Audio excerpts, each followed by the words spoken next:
Chapter 9. Up the entire length of my long, wide, tree-lined road they came. "Do you suppose that Mrs. Frankenwheeler owns the highway?" Jamie asked. The taxi driver answered, "This ain't no highway. This is her property. I tell you, this dame's loaded. In front of the house, this here begins to resemble what you call a normal driveway." Claudia discovered that indeed it does. My tree-lined avenue circles in front of my house. Jamie looked up at my house and said, "Another museum?" Claudia answered, "Then we should feel very much at home." Jamie paid the taxi driver. Claudia pulled his arm and whispered, "Tip him." Jamie shrugged his shoulders and gave the driver some money. The driver smiled, took off his hat, and bowed from the waist and said, "Thank you, sir." After he drove away, Claudia asked, "How much did you give him?" Jamie answered, "All I had." "That was stupid," Claudia said. "Now, how are we going to get back?"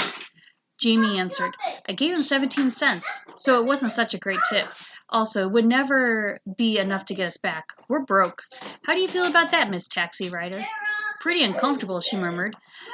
"There's something nice and safe about having money." "Well, Claude, we just traded safety for adventure. Come along, Lady Claudia." "You can't call me Lady Claudia anymore. We're paupers now." They ascended the low, steady, wide steps of my porch. Jamie rang the bell. Parks, my butler, answered. "We'd like to see Mrs. Basil Frankenwheeler," Jamie told him. "Whom shall I say is calling?" Claudia cleared her throat. "Claudia and James Kincaid." "Just one moment, please." They were left standing in the reception hall more than one moment, please, before Parks returned. "Mrs. Frankenwheeler says she doesn't know you." "We would like her to," Claudia insisted. "What is the nature of your business?" he asked. Parks always asks that. Both hesitated. Jamie decided on the answer first. "Please tell Mrs. Basil Frankenwheeler that we are seeking information about the Italian Renaissance." Parks was gone a full 10 minutes before his second return. "Follow me," he commanded. "Mrs. Frankenwheeler will see you in her office." Jamie winked at Claudia. He felt certain that mentioning the Italian Renaissance had intrigued me. They walked behind Parks through my living room, drawing room, and library. Rooms so filled with antique furniture, oriental rugs, and heavy chandeliers that you complain that they are also filled with antique air. Well, when a house is as old as mine, you can expect everything in it to be thickened by time. Even the air. My office surprised them after all. It surprises everyone. You once told me, Saxonburg, that my office looks more like a laboratory than an office. That's why I call what I do there research. I suppose it does look like a lab, furnished as it is with steel, formica, vinyl, and lit by fluorescence.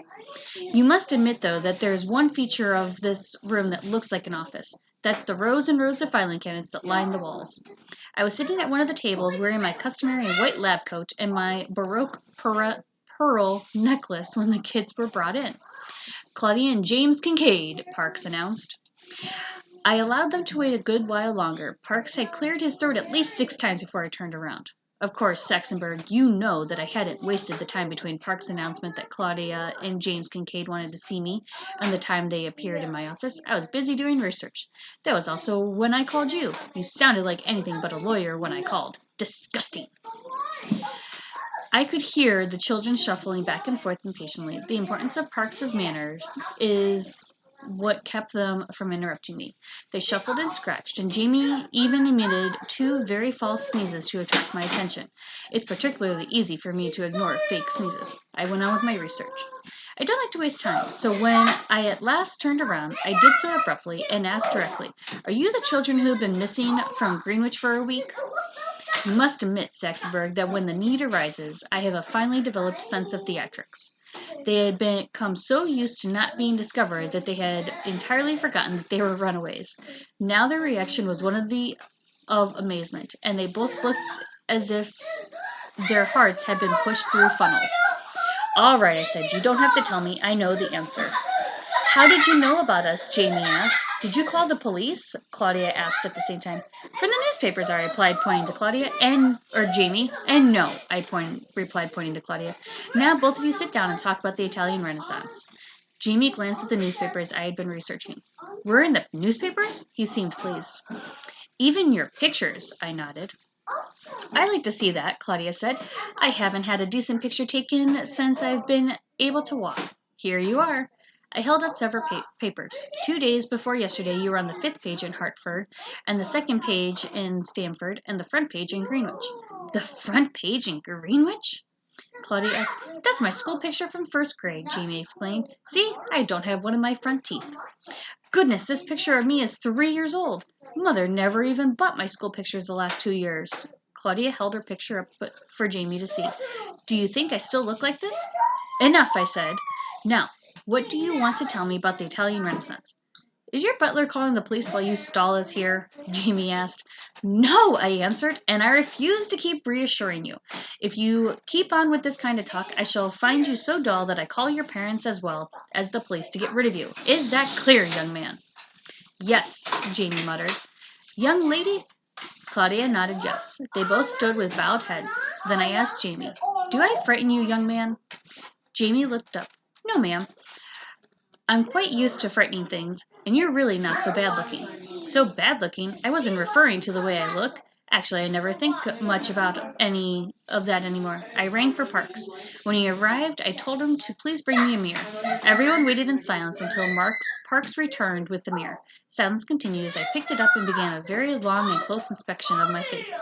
It's not a bad face, except that lately my nose seems to have grown longer, and my upper teeth appear to have collapsed against my teeth. My upper lip appears to have collapsed against my teeth. These things happen when people get older, and I'm getting just that. I have to do something about my hair. Besides, have Parks cut it for me.